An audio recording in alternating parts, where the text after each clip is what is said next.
Será que essa noite eu vou contar um pouquinho da minha história? Talvez. Só um pouquinho? Talvez não. Essa noite eu gostaria de falar com você um dos textos que eu mais amo na Bíblia. E por diversas vezes você já me viu ministrar com ele ou em alguma ministração até usar ele.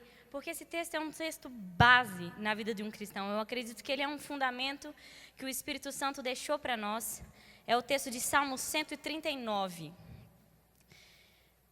Eu gostaria de chegar até o 16, mas eu quero ler rapidamente, um pouquinho antes disso, só para que você vá pegando o contexto do texto inteiro. E diz: Ó Senhor, Tu examinas o meu coração e conheces tudo a meu respeito.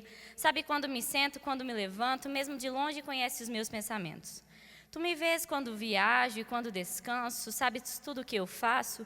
Antes mesmo de eu falar, Senhor, sabes o que eu vou dizer. Vai adiante de mim e segue. Põe sobre mim a tua mão, este conhecimento é maravilhoso demais, é grande demais para eu compreender. É impossível escapar do teu espírito, não há como fugir da tua presença. Se eu subo aos céus, lá estás, se desço ao mundo dos mortos, lá estás também. Se eu tomo as asas do amanhecer, se habito do outro lado do oceano, mesmo ali a tua mão me guiará e a tua força me sustentará. Eu poderia pedir à escuridão que me escondesse e à luz ao redor que me tornasse noite, mas nem mesmo na escuridão posso me esconder de ti. Para ti, a noite é tão clara como o dia. Escuridão e luz são a mesma coisa. Tu formastes o meu interior e me tecestes no ventre da minha mãe. Eu agradeço por me teres feito de modo tão extraordinário. Tuas obras são maravilhosas e sei muito bem disso. Tu me observas quando eu estava sendo ainda formado em segredo, enquanto eu ainda era tecido na escuridão. E aí vem o 16. Tu me vistes quando eu ainda estava no ventre. Cada dia da minha vida estava registrada no teu livro. Cada momento foi estabelecido quando ainda nenhum deles existia. Esse capítulo, para mim, é um dos capítulos mais belos. Meu Deus. São milhões de remas que nós podemos tirar daqui. Cruza com tudo que gera temor, medo, tudo que às vezes vem me trazendo um pouco de insegurança de como fui formado, como fui criado. Que existe alguém que já pensou em mim, existe alguém que jamais me abandona. E eu gostaria de contar para você uma história e destacar para você a diferença de duas histórias. Primeiro, eu gostaria de te dizer que você pode contar a sua história, ou você pode permitir que Deus conte a sua história. Pastora, qual é a diferença, Su, se eu contar a minha história? A grande diferença é que se eu e você contamos a nossa história, nós vamos sim viver grandes aventuras. É possível que o homem, Deus que deu a inteligência ao homem, é possível que o homem faça grandes proezas, seja bem-sucedido em várias coisas. A Bíblia conta mesmo que o ímpio, ele tem muitos benefícios, ele prospera, ele tem grandes testemunhos. Mas também a gente vive grandes desastres. Nossa, pastora, e quer dizer que se Deus contar a minha história, eu não vou viver desastres? Desastre não, você vai viver desafio. Porque Ele não negou para nenhum de nós que nós teríamos desafios. Ele disse sim, que nós teríamos aflições. Ele disse sim, que no mundo nós enfrentaríamos coisas que nós não gostaríamos de enfrentar. Mas sabe qual é a diferença entre quando eu conto a história e quando Ele conta a história? É que eu vivo a plenitude e eu tenho a certeza e a garantia de um final feliz. Quando eu conto a história, eu não tenho essa garantia. Quando eu não me entrego por completo, quando eu não dou a minha vida a Ele, em primeiro lugar, quando eu venho aqui à frente, eu levanto a minha mão, ou no meu coração, confesso Ele como Senhor e Salvador da minha vida, eu não posso ter a certeza sequer de um final, quanto mais de um final feliz. Mas a partir do momento onde eu me entrego a Ele, aí eu posso ter garantia que haja o que houver, custe o que custar, desafios venham, desafios vão. Eu vou viver a plenitude porque Ele me prometeu, e eu vou ter um final feliz, que é a minha vida eterna. Essa é a grande diferença quando a gente pensa na nossa história. E aí, eu separei 3 pontos para conversar com você essa noite. Primeiro é que tudo perde o sentido sem propósito. Abre comigo em Eclesiastes, capítulo número 2, verso de número 9. Esse livro é o livro onde Salomão conta bastante da sua história. Salomão foi um rei muito, muito abençoado. Ele foi um rei que Deus perguntou a ele o que ele gostaria e ele responde de maneira super inteligente, porque aprendeu com o seu pai. Ele pede a Deus sabedoria. Deus se agrada demais da sua resposta. Ele pede a Deus: Senhor, eu quero sabedoria para saber como governar o povo. Sua resposta agrada tanto a Deus que Deus diz a ele: eu não vou apenas te dar sabedoria, mas vou te dar sabedoria e tudo os demais, todo o restante você vai ter. Então, ele foi um dos homens mais ricos, com maior quantidade de mulheres. Naquela época era permitido. Cara, não vou ficar entrando nisso de púlpito, mas não, você não vai casar com mais de uma mulher, em nome de Jesus, e nem mais de um homem, tá? Mas ele podia naquela época, e ele tinha mais de 1000 concubinas, ele podia se deitar com uma mulher diferente por noite. Ele podia ter todos os prazeres, de todas as bebidas ele podia experimentar, de todas as roupas, as melhores, as mais finas, dos tecidos mais chiquérrimos, do ouro mais puro, tudo isso tinha Salomão. E já no primeiro capítulo ele vem dizendo que se torna um dos homens mais importantes que viveram em Jerusalém. Durante todo o livro ele vai dizer em vários momentos que, apesar de que é muito bom desfrutar dos benefícios do seu trabalho, tudo é vaidade. E nesse verso em especial, me chama muita atenção, porque Salomão, quando pediu a Deus sabedoria, ele pediu a Deus sabedoria para governar o povo. Ele estava interessado em cumprir o propósito de Deus aqui na terra. Mas depois ele começa a perceber, e a grandiosidade, a sabedoria, a própria inteligência que vem com ela, todos os benefícios começam a encher o seu coração, e ele começa a pensar apenas em desfrutar esses benefícios. E é válido sim que você desfrute. Só que olha o que ele vem falando: tornei-me o mais importante de todos que viveram em Jerusalém. Antes de mim, ninguém viveu como eu. E nunca me faltou sabedoria. Tudo o que eu desejei, busquei e consegui. Meu Deus, o que é que você deseja?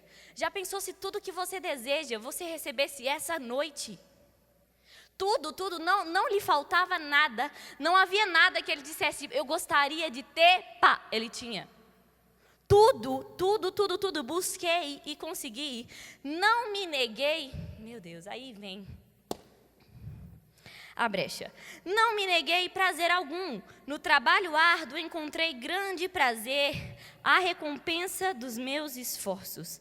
Mas ao olhar para tudo que havia me esforçado, tanto para realizar, vi que nada fazia sentido. Era como correr atrás do vento. Não havia nada que valesse a pena debaixo do sol. Às vezes eu e você estamos tão preocupados dizendo: na minha história, as coisas não vão para frente porque eu não tenho isso. Se eu já tivesse este trabalho, tudo já teria sido resolvido. Aí vem o cara que tinha tudo e disse: não tinha ninguém mais sábio, não existiu ninguém mais sábio do que eu. Tudo que eu queria eu conquistei. E aí, cara, eu vivi e eu não me neguei nenhum prazer. E eu quero dizer, tudo é correr atrás do vento, tudo é vaidade. Tudo perdeu o sentido debaixo do sol. As coisas perdem o sentido quando não tem um propósito. Sabe o que aconteceu? Sabe aquele texto na Bíblia diz: tudo me é lícito, nem tudo me convém. Salomão primeiro estava interessado em fazer o que Deus queria. Estava interessado em guiar o povo, em ser um homem sábio não apenas para o seu prazer. Ele estava interessado em ser um homem sábio pelo bem do povo, para que o poder de Deus fosse proclamado, para que o reinado dele fosse bem estabelecido, para que fosse reconhecido a mão de Deus sobre a vida dele. Mas aí ele começa a pensar nele mesmo. E aí ele começa a pensar: ai, tudo me é lícito, tudo me é lícito, tudo me é lícito, tudo me é lícito. Vem a mim, venham mulheres, venham prazeres, venha tudo, venha dinheiro, venha comida, venha bebida, venham amigos, venham roupas, venham prazeres, venham, eu posso experimentar de tudo que trabalhei com as minhas próprias mãos. Mas tudo perdeu o sentido porque não tinha um propósito. A nossa vida só faz sentido quando tem um propósito. Se você pegar, se eu te der hoje um iPhone 11, o Plus, o novinho, e você falasse que tá aqui, toma de presente, pá! E tivesse estragado, você ia dizer, não presta pra nada. Não vale nada. Não vale um único centavo.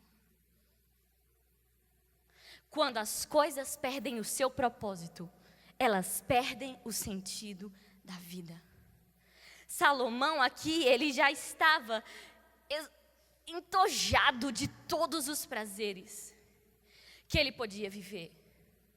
Dentro da nossa história, nós estamos dizendo, Deus, eu preciso disso, eu preciso daquilo outro. E Deus está te dizendo, você nem sequer sabe o que você precisa. Poxa, gente, esse texto me chama a atenção. O cara tinha tudo e ele termina dizendo, nada serve para nada. É como se nada tivesse sentido debaixo do sol. Debaixo do sol quer dizer essa terra que eu e você vivemos. Tudo me é lícito, mas nem tudo me convém. Você está namorando? Te é lícito ter uma namorada linda, maravilhosa, um namorado lindo, maravilhoso, abençoado por Deus, foi Ele quem te deu. Mas se você começar a fazer as coisas erradas, meu amigo, não te convém. E eu quero te dizer, esse entojo aqui, chega. Não chega não, pastora, continua delicioso, você nem sabe. Sei sim. E tem consequência para o meu e para o seu pecado. Deus é misericordioso, Deus é bondoso, mas tem consequência para o meu e para o seu pecado. Por favor, vamos começar a andar mais em santidade. Vamos ter mais zelo pela casa do Senhor. Zelo pelo que a gente anda pensando. Zelo pelo que na nossa história tem se tornado prioridade. Prioridade no início para Salomão era ser sábio. Depois era desfrutar de todos os seus prazeres. Quais têm sido as minhas e as suas prioridades? Quais têm sido as minhas e as suas prioridades dentro da nossa história? Hoje eu orava e eu dizia, Deus, olha, me perdoa, porque por muito tempo eu pedi algumas coisas e hoje eu percebo que talvez elas mesmas me seriam as minhas próprias cadeias. Eu preciso muito mais é da tua presença. Eu preciso muito mais é de saber quem eu sou. É de saber que na minha história existe um Deus e um Deus que tem o controle de todas elas, de todas as coisas que eu vou viver. Porque se eu começar a querer contar minha própria história, amigo, vai dar ruim. Os benefícios vêm, mas o dia mal vem. E sem o contador de histórias, o melhor contador, o que inventou a tua história, você não vai saber chegar no fim, porque você não sabe a próxima página, só quem sabe é quem escreveu. Tudo me é lícito, só nem tudo me convém. As coisas perdem o seu sentido sem propósito. Você quer um trabalho? É para glorificar o nome de Deus ali? Ou é para você abandonar a presença do seu Senhor? Você quer um ministério? Para afirmar aquela debilidade que muitas vezes a gente tem mesmo, todos os seres humanos têm. Crises de identidade. É real na minha, na sua vida e na vida de qualquer pessoa. Tempos estamos melhores, tempos estamos piores, mas todos temos nossas crises. Só somos sarados quando vamos à cruz, receber de Jesus quem realmente somos, daquele autor e consumador da minha e da sua história. A segunda coisa que eu gostaria de conversar com você é que a sua identidade é firmada quando você entende o seu principal sentido na vida. Como assim, pastora? Sabe quando a gente assiste Toy Story? Quantos já assistiram? Quase 100%, ou 100% que eu não enxergo. Aqui esse miolo. Tá. Os brinquedos todos tinham um propósito. Qual era o propósito deles? Servir e alegrar o Andy. Todo brinquedo tem um propósito, é alegrar o doninho dele. Servir para brincar, para divertir, para tirar sorrisinhos, para os pais tirarem uma fotinha. Os brinquedos servem para isso. Mas, quando eu comparo comigo e com você, não somos brinquedos. Mas somos filhos de Deus. Temos também o mesmo propósito, pelo menos pregamos que temos. Qual, pastora? Amar a Deus sobre todas as coisas, servir o nosso Senhor e ao próximo como a nós mesmos. Esse é o nosso principal fundamento, principal propósito de vida, principal motivo pelo qual fomos criados à terra. Em Salmos diz, todo ser que respira louve ao Senhor, como louvamos ao Senhor, engrandecendo o seu nome e ao mesmo tempo trazendo glória para que todos aqui, os seus filhos, se estabeleçam e recebam dele também poder, alegria e amor. Então tá, os brinquedos tinham um propósito. Nós temos um propósito como cristãos. Só que sabe o que rola? Quando começa o primeiro filmezinho lá do Toy Story, o Buzz ele não sabia quem ele era, não. Ele achava, jurava que era o próprio capitãozão lá do Comando Estelar. Achava que aquele boneco roxo, acho que é Zuri, esse aí. Ele achava que aquilo era de verdade, que ele era o próprio capitão, que o Andy tinha ele, porque ele era o super, o melhor brinquedo, o favorito do Andy. Ai, meu Deus, eu sou isso, eu sou o próprio capitão do Comando Estelar. Ele não sabia que ele era só um brinquedo. Ele não sabia quem ele era de verdade, o propósito para qual ele tinha sido criado, que era só divertir o Andy. Porque tinham vários outros Buzz na mão de outras crianças. E todos tinham o mesmo desenho, a mesma historinha que era ser o comandante do Estelar. Quando eu e você não sabemos para que nascemos, achamos, juramos, temos certeza que nascemos para uma coisa, mas não nascemos. Não fomos criados, aquilo não é real. Nós nos frustramos. E vem a primeira crise. Quando o Woody chega, lá na casa, aí o Buzz começa a ficar meio perdido em quem ele é. E também começa a ter ciúmes. Sabe por quê? As ameaças abalam as nossas vidas. Abalam a nossa história. Tentam dizer para nós que a nossa história já não pode ser contada por aquele que criou. Mas é melhor a gente tomar o controle antes que as coisas deem errado. O Buzz começa a se sentir ameaçado pelo Woody, pensando, e se eu não for mais o brinquedo favorito? Ele já estava confrontado com quem ele era, porque ele vem sabendo agora, caramba, eu sou mesmo um brinquedo. Eu não sou de verdade o comandante do Comando Estelar.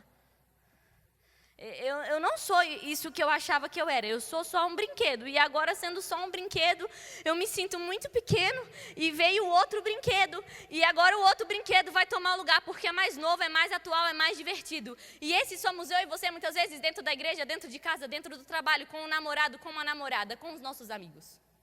Dentro de um discipulado. Ou discipulando. Quando chega alguém que aparentemente nos ameaça, nós dizemos... Ai, meu Deus, canta melhor do que eu. E se me tirarem da escala? Prega melhor do que eu. Fala melhor do que eu. Veste melhor do que eu. É mais divertido do que eu. Todo mundo gosta daquela pessoa. E aí eu começo a me sentir pequeno e a minha história começa a ficar confusa e abalada, porque eu não sequer lembro quem foi que escreveu a minha história. Onde lá em Salmo 139 diz que todos os meus dias já estavam escritos e descritos. E escritos por alguém que não erra, escritos por alguém que não falhou quando me criou, escrito por alguém que me formou de maneira assombrosamente maravilhosa. Quando sabemos quem somos, isso já não nos abala. Sabe por quê? Do contrário, o bonequinho lá, o Woody, ele sabia que era um brinquedo, sua missão era alegrar o Andy, servir ao Andy, ser mais um brinquedo dele. E sabe o que acontece? Todos começam a se unir, porque o seu propósito era o mesmo. Quando eu e você sabemos quem somos, eu não preciso mais competir com a Samara, nem com a Pri, nem com o Vitor. Eles não são e nem nunca serão quem eu sou. Eu nunca vou ser quem eles são. Cada um tem seu valor. Cada um tem uma parte e uma essência no corpo de Cristo. Cada um é necessário e essencial. Cada um carrega uma faceta de Deus. Cada um é importante naquilo que é bom. Mas eu não deixo de ser boa, porque ele é um pouco melhor em alguma área, ou a Samara é um pouco melhor em outra área, porque cada um tem o seu valor. Pastora, a verdade é que quando eu escuto coisas assim, eu me faço de forte. A maioria de nós nos fazemos. Eu não preciso disso. Essa palavra não é para mim. Eu estou de boa. Será que estamos mesmo? Ou quando alguém tira uma fotinha melhor no Instagram, você fica tenso. Poxa, mas está viajando de novo. Nossa, mas aquela pessoa mal termina um namoro, ela já começa. Sempre tem alguém gostando dela. Nossa, tudo dá certo para ela, né? Nossa, ela é crente mesmo. Nossa, como Deus ama essa pessoa, né? Nossa, que legal para ela. Inveja jamais. Deus me livre. Eu? Não. Mas lá dentro do nosso coração, a gente sabe o que sente e não é. Nós sabemos o que passa na nossa mente, não é? Lá no fundo do fundo, às vezes dói. Se está doendo é porque está faltando um pouquinho de identidade. Está faltando um pouquinho de conhecer quem escreveu a tua história. Está faltando um pouquinho de dizer: Deus, vem me lembrar quem eu sou. Vem me lembrar que o Senhor está comigo em qualquer situação. Vem me lembrar que me formou de maneira assombrosamente maravilhosa. Vem me lembrar que todos os meus dias estão descritos e que você não perdeu o controle da minha história. Porque está parecendo que ela está uma confusão. Se está uma confusão, se está parecendo que nada faz bem. Se você se sente confuso quanto ao seu propósito, se você se sente confuso quanto ao que você está vivendo, se você se sente triste, conflitado, com certeza quem está no centro do comando dessa história é eu e você. Porque quando Ele está no comando da nossa história, a paz que excede a todo entendimento, ela toma posse das nossas vidas. E essa semana eu conversava com os nossos discípulos. Uma frase que o pastor Marcos falou e mexeu muito comigo é que a paz que excede a todo entendimento, que a Bíblia diz, que não é como a paz do mundo, a paz que o mundo dá, é uma paz que se ela excede a todo entendimento, ela é surreal.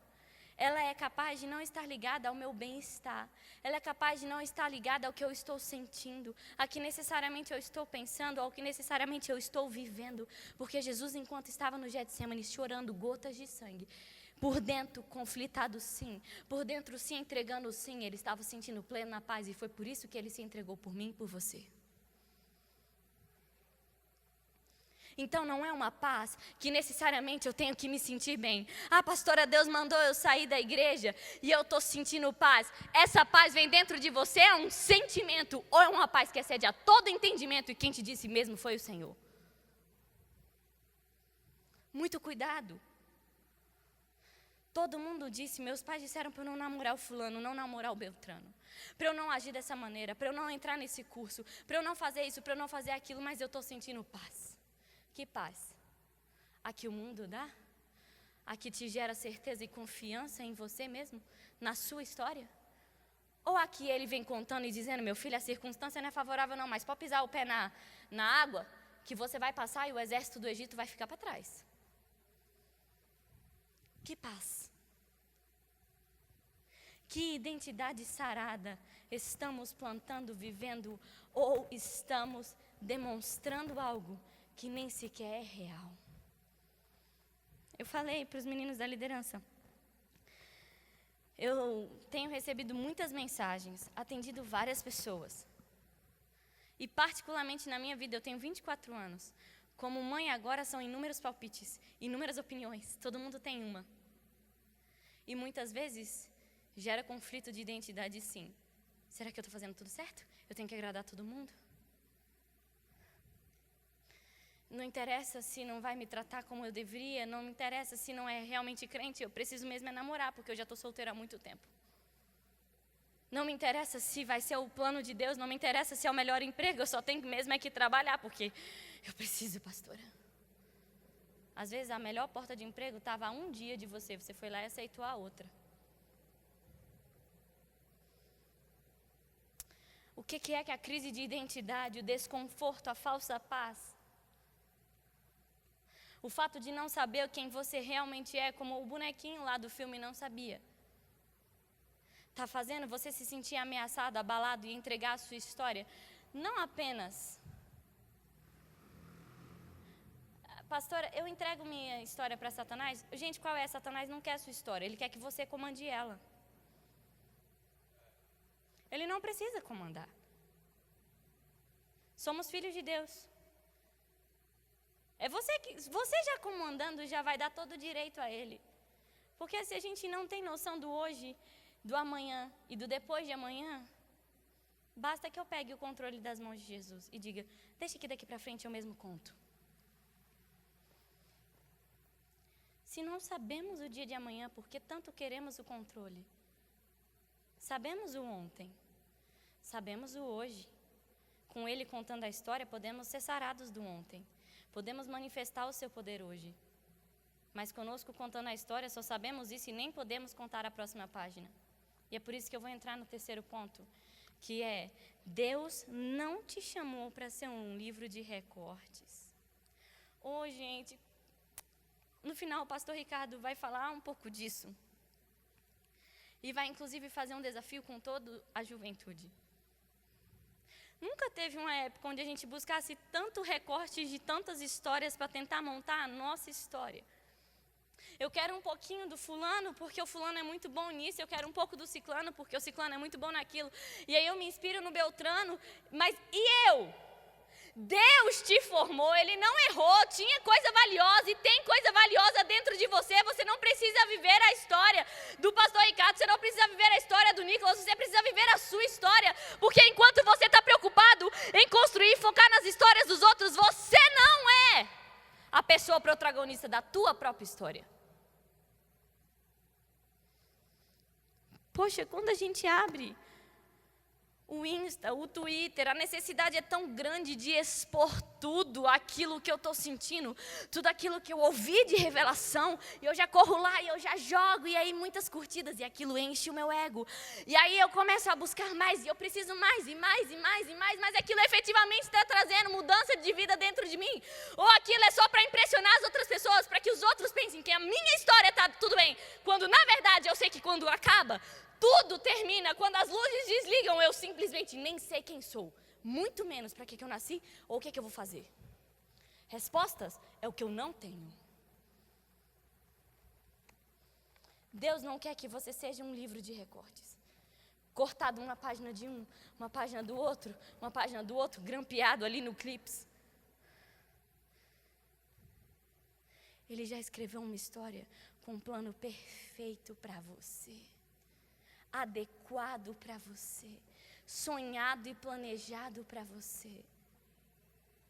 Ele deseja te apresentar o melhor lado da vida. Ele te deseja contar para você segredos. Ele deseja dizer para você coisas íntimas. Ele deseja que você sim desfrute do fruto do teu trabalho, como Salomão desfrutou, mas sem perder o sentido do propósito, para que as coisas não virem tipo, não aguento mais fazer isso. Mas que seja realmente prazeroso, gostoso, assim como Deus determinou para ser. Eu gostaria de pedir para que o louvor suba.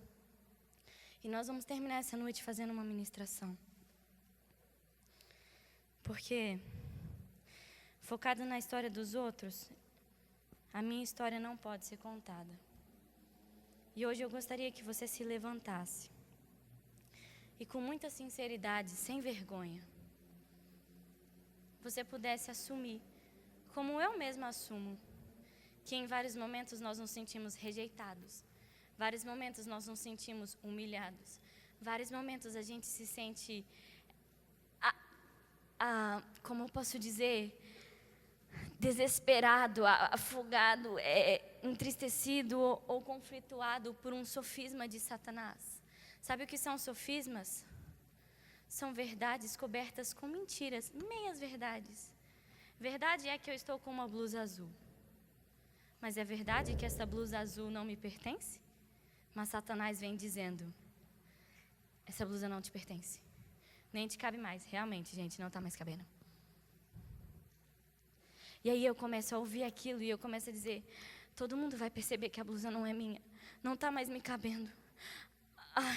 Acho que todo mundo vai perceber que eu não tenho condição. E se eu não trocar, todo mundo vai me julgar. Isso são sofismas. São bullying que talvez você sofreu lá atrás. Pastor, eu era tão pequenininho. Alguém disse que você não sabia ler em público, agora você trava, você não consegue nem falar na frente de ninguém. E Jesus vem dizendo, eu te criei para ser boca profética. E você está dizendo, eu não sei falar, eu não sei falar, eu não sei falar. Moisés dizia, Deus, eu sou gago, eu sou gago, eu sou gago, eu sou gago, você não pode me usar. Com muito amor e misericórdia, Deus manda Arão. Mas Moisés em nenhum momento precisou de Arão. E o único momento da história que Arão apareceu mesmo, deu muito ruim, porque ele foi para construir um bezerro de ouro. E pôr o povo para ser idólatra. Viu? Fugiu do propósito. Dá ruim.